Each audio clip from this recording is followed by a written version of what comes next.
ભાવનગર જનતાને નૂતન વાંચન મળી શકે તેવા હેતુ સાથે ₹4.25 કરોડના ખર્ચે નૂતન પુસ્તકાલયનું ભૂમિપૂજન કેબિનેટ મંત્રી મુળુભાઈ બેરાના હસ્તે કરવામાં આવ્યું હતું। આ પ્રસંગે ખાસ કરીને આવતા દિવસોમાં સુંદર પુસ્તકાલયનું નિર્માણ થશે તેવો આશાવાદ વ્યક્ત કરવામાં આવ્યો।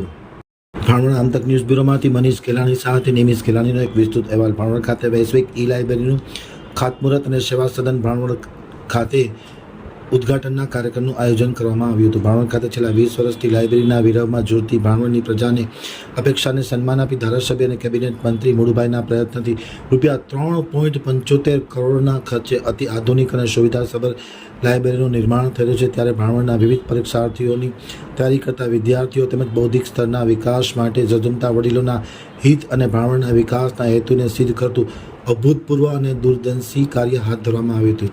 ભાવનગરના અસીમ વિકાસ માટે અથાગ પ્રયત્ન કરી રહેલા કેબિનેટ મંત્રી મુળુભાઈ બેરાના પ્રયત્નને સાર્થક થઈ રહેલા વિવિધ અવસરને આવનારી પેઢીમાં સિંચન અને પોષણ મળવાનું પોતાનું ધ્યેય સિદ્ધ થઈ રહ્યો હોવાનો અહેસાસ થઈ રહ્યો હતો।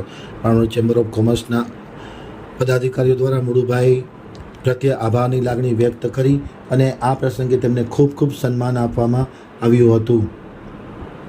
સાથોસાથ કાર્યક્રમમાં જિલ્લા કલેક્ટર શ્રી તન્ના સાહેબ, પ્રાંત અધિકારી શ્રી કરમટા સાહેબ, નગરપાલિકાના પ્રમુખ પ્રિયેશ ઉનડકડ, ઉપપ્રમુખ હિતેશ જોશી, કારોબારી ચેરમેન ચેતન રાઠોડ, શહેર ભાજપના પ્રમુખ અજય કારાવદિયા, મહામંત્રી નિમિષ કેલાણી, જાણીતા ઇતિહાસકાર નરોત્તમભાઈ પલાણ, તાલુકા ભાજપના પ્રમુખ અલ્પેશ પાથર, શહેર ભાજપના ઉપપ્રમુખ પ્રકાશ પંડ્યા સહિતના મહાનુભાવો ઉપસ્થિત હતા અને આ સુવિધા માટે મુળુભાઈ પ્રત્યે ખૂબ ખૂબ આભારની લાગણી વ્યક્ત કરવામાં આવી હતી।